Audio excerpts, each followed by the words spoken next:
السلام على الحسين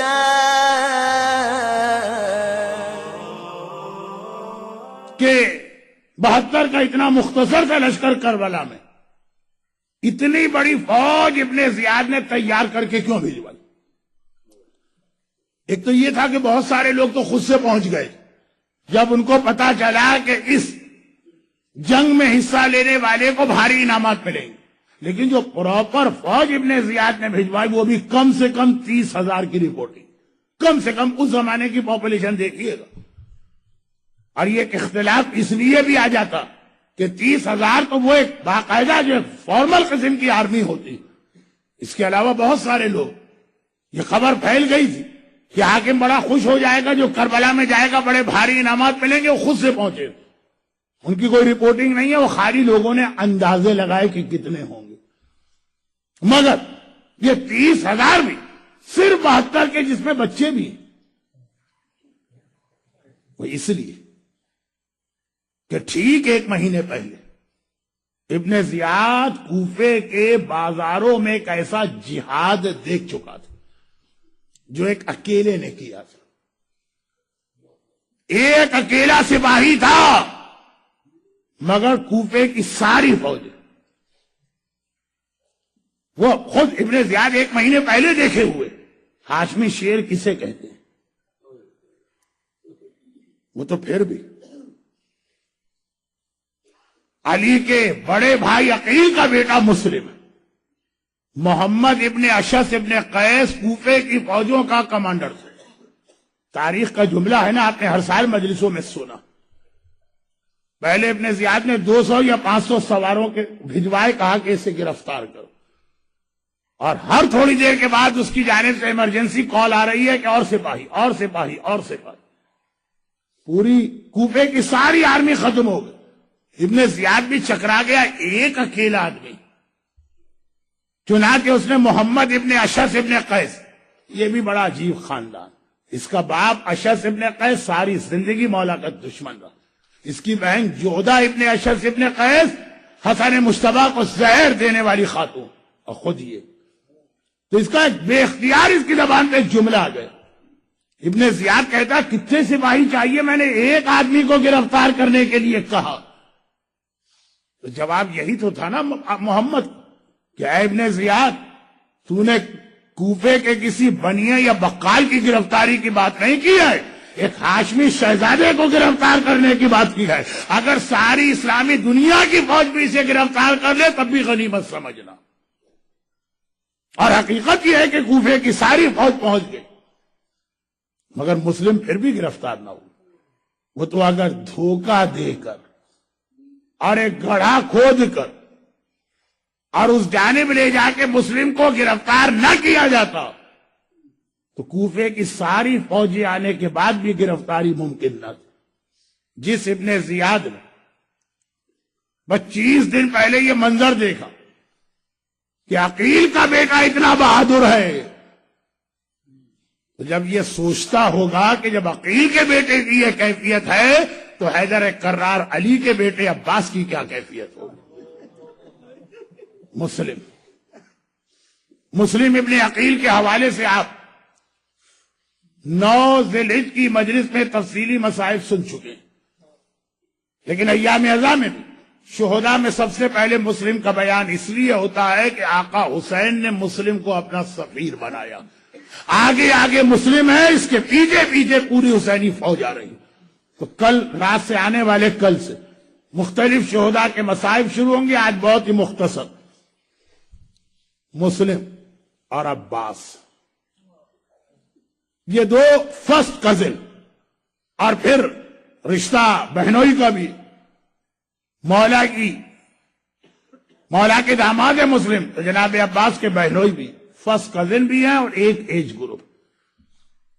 اگرچہ ہمیں معلوم ہے کہ عباس کا رتبہ بہت بلند ہے، مگر امام معصوم نے آج ہمارے اس مجمع میں کچھ ایسے زائرین بھی آ رہے ہیں جو آج تک ہمارے ساتھ ہیں، کل انشاءاللہ کربلا پہنچ رہے ہوں گے۔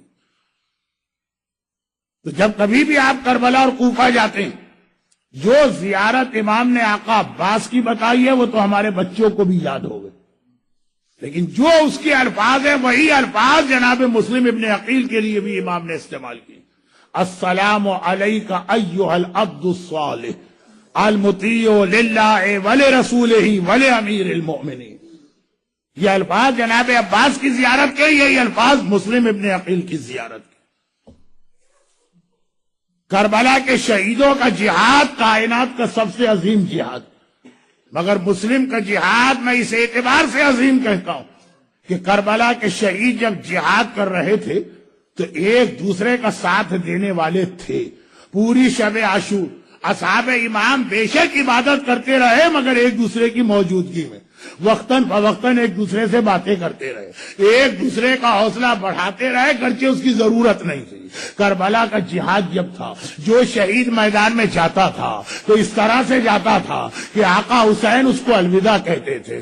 عباس کے علم کے سائے میں وہ اپنی سواری پہ سوار ہوتا تھا، جب وہ گھوڑے سے گرتا تھا آقا حسین اس کا لاشا اٹھا کے لاتے تھے. جتنی دیر جہاد کرتا تھا اتنی دیر تک آقا حسین و آقا عباس اسے شاباش دیتے رہتے تھے. مگر کوفے کی گلیوں کا یہ مجاہد اکیلا تھا، تنہا تھا. ساری رات اس نے بھی عبادت میں گزاری، مگر یہ تنہائی کی عبادت تھی. جب یہ جہاد کے لیے روانہ ہوا، نہ کوئی گھوڑے پہ سوار کرانے والا ہے، نہ کوئی شاباش کہنے والا ہے. جب گرفتار ہوا تو اس وقت بھی کوئی نہیں جو آ کے مسلم کو جیسے حسین ہر شہید کے سرانے پہنچے. مسلم کا جہاد اس لیے بھی عجیب ہے کہ کوفے کے کربلا کے جتنے مجاہد ہیں جب جہاد کرتے ہیں تو مقابلہ فقط تیر اور تلوار سے ہے جو میدان جنگ کے ہتھیار ہیں. مگر مسلم جب کوفے کی گلیوں اور بازاروں میں جہاد کر رہے ہیں تو تیر بھی پھینکے جا رہے، تلواریں بھی چلائی جا رہے، برچھیاں اور نیزے بھی استعمال ہو رہے. ساتھ میں مکانات کی چھت پہ کھڑی ہوئی عورتیں کوئی پتھر برسا رہی ہے اور کوئی گرم گرم پانی اور جلتی ہوئی آگ بھی پھینک رہی ہے. مسلم کربلا کا ایک ایسا مجاہد ہے، مسلم کربلا کا ایک ایسا مجاہد ہے جو آقا سجاد کے علاوہ باقی کربلا کے سارے شہیدوں سے اس اعتبار سے دوہرا جہاد کر بیٹھا کہ کربلا کا ہر شہید تو ہوا ہے مگر قیدی بنا کے ظالم کے سامنے نہ لے جایا گیا. ہائے مسلم، شہادت بھی ملی ہے اور ہائے مسلم پہلے ظالم کے سامنے گرفتار کر کے بھی لے جائے گئے. مسلم کا جہاد اس وقت سے شروع ہوا جب مسلم نے ایک بڑا عجیب جملہ کہا. طوعا کے گھر میں اس ہاشمی شہزادے نے رات گزاری ہے. مومنہ ماں کا کتنا ظالم و دشمن اہل بیت بیٹا. ابن زیاد کو اطلاع دی، جیسے ہی فوجی آنے لگی مسلم ایک بار طوعا کے گھر سے تلوار لے کے باہر نکلنے لگے. طوعا نے ایک جملہ کہا، شہزادے آپ باہر نہ جائیے، یہاں پھر بھی آپ گھر میں ہیں، محفوظ ہیں، تین طرف سے دیواریں آپ کو بچا رہی ہیں، یہاں بیٹھ کے جہاد کریں، آپ کا جہاد زیادہ دیر تک ہوگا. کھلے میں آپ جائیں گے تو ہر طرف سے آپ پہ حملہ ہوگا. ہاشمی شہزادہ ہے، حیدر کرار کا داماد ہے. ایک مرتبہ کہتا ہے لیکن طوعا مجھے ڈر ہے کہ میری وجہ سے یہ بے حیا فوج تیرے گھر میں داخل نہ ہو جائے اور تیری بے پردگی نہ ہو جائے. اے مسلم، آج ایک ضعیفہ اور مومنہ کے پردے کا اتنا خیال. ارے ایک بار شام غریبہ کربلا میں آ کے دیکھیے، یہ رسول کی بیٹی زینب ہے، وہ حسین کی بیٹی سکینہ ہے، اور کس طرح یہ فوج بے حیا خیموں میں داخل ہوئی. مسلم کا جہاد شروع ہوا، بڑا عجیب جہاد جس کا اختتام دھوکے سے گرفتار کیا گیا. دربار ابن زیاد میں لے جائے گئے. دربار ابن زیاد میں مسلم پہنچے تو ایک راوی نے بڑا عجیب جملہ نقل کیا. کئی سال بعد مدینے میں آقا سجاد کی خدمت میں ایک آدمی آتا، کہا مولا میں کوفے کا رہنے والا ہوں. اس دن بھی دربار میں تھا جس دن مسلم گرفتار کر کے لائے گئے تھے، اور اس دن بھی دربار میں تھا جس دن آپ گرفتار کر کے لائے گئے. مولا یقیناً مسلم بہت بہادر ہیں، آپ کے چچا ہیں، مگر ہیں تو غیر معصوم، آپ تو امام معصوم ہیں. پھر اتنا فرق کیوں ہو گیا کہ مسلم گرفتار بے شک تھے، زخمی بے شک تھے، مگر سینہ تان کے آئے تھے، کمر بالکل سیدھی تھی. ابن زیاد کی آنکھوں میں آنکھیں ڈال کے بات کر رہے تھے. لیکن مولا جس دن آپ آئے تو کمر جھکی ہوئی ہے، سینہ سکڑا ہوا ہے، نگاہیں زمین پر ہے۔ ہائے میرا امام سجاد، ایک بار فریاد کی، اے شخص تو نے میرے کلیجے میں برچھی اتار دی ہے، تو نے یہ تو دیکھ لیا کہ میرا چچا سینہ تان کیا گا، نگاہوں میں آنکھوں میں آنکھیں ڈال کے بات کر رہا، مگر یہ نہ دیکھا میرا چچا اکیلا آیا تھا، میرا چچا تنہا آیا تھا۔ لیکن ہائے جب میں دربار پہنچا، محمد کی نواسیاں، میری مائیں اور بہنیں کس طرح بے مقنع چادر کے میرے ساتھ لائے گئے، اور عزاداروں پھر مسلم نے ایک عجیب سنت اسلام میں قائم کی ہے جو قیامت تک چلتی رہتی ہے، اور وہ کہ جب دارالامارہ کی چھت پہ لے جائے گئے، ابن زیاد نے کہا جلاد ان کی گردن اڑا دے۔ دارالامارہ کی چھت پہ مسلم کو لے جایا گیا، مسلم نے چاروں طرف دیکھا، ہائے میرا آقا مجھ سے دور ہے، الوداعی سلام کروں تو کیسے کروں؟ وہیں محل کی چھت پہ کھڑے کھڑے راہ کوفے کا رخ کیا، آواز دی السلام علیکم یا ابا عبداللہ۔ آقا اپنی جگہ سے کھڑے ہوئے اور پلٹ کے کوفے کو دیکھا، وعلیک السلام یا اخی، بھائی مسلم تم بھی میرا سلام قبول کرو۔ مسلم نے بتا دیا اے مومن، اگر آقا تک پہنچنا کبھی مشکل ہو، جہاں بیٹھے ہو وہیں سے آقا کو سلام کرو، یہ سنت مسلم بن کے سلام وہاں تک پہنچے گا۔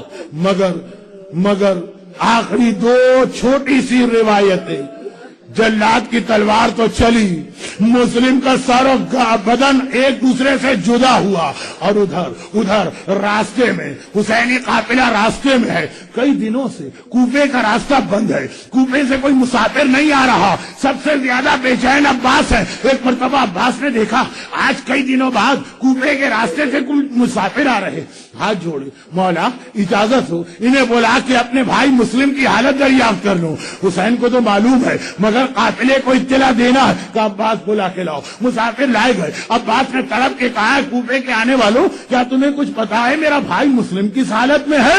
وہ کوفے گیا تھا، کوئی خبر نہیں آئی۔ مسافروں نے سر جھکا لیے، کہا آقا جب ہم کوفے سے نکلے تھے تو 3 دن گزر گئے تھے، کٹا ہوا سر دارالامارہ پہ لٹک رہا تھا، بے سر کا لاشا کوفے کی گلیوں اور بازاروں میں گھسیٹا جا رہا تھا، مگر نہیں حق ادا نہ ہوگا مسلم کا اگر مسلم کے پورے سلام کو بیان نہ کروں۔ دارالامارہ کی چھت سے آقا کو سلام کیا، مگر 11 محرم کا قافلہ شہر کوفہ میں داخل ہو رہا ہے۔ ایک بار زینب سر جھکائے بیٹھی ہے، سلام سنا، کوئی میرے بھائی کو سلام کر رہا، السلام علیکم یا ابا عبداللہ۔ زینب گھبرا گئی، السلام علیکم یا ابن رسول اللہ۔ زینب پریشان ہو گئی، یہ دشمنوں کے شہر میں میرے بھائی کو سلام کون کر رہا؟ دائیں دیکھا بائیں دیکھا، کوئی نظر نہ آیا، دوبارہ ایک آواز آئی، اب زینب کو سلام کیا، السلام علیکی یا بنت رسول اللہ، اے رسول کی بیٹی میرا سلام لیجئے۔ زینب نے پہچان لیا، کوفے کے دروازے پر ایک بے سر کا لاشا لٹک رہا ہے اور اس لاشے سے یہ سلام کی آواز آ رہی۔ زینب نے گھبرا کے پوچھا اے شخص تو ہے کون جو مجھے سلام کر رہا؟ جواب آیا شہزادی آپ نے اپنے بھائی مسلم کو نہ پہچانا، ارے میں آپ کا سفیر 1 مہینے سے یہاں آپ کا انتظار کر۔ السلام على الحسين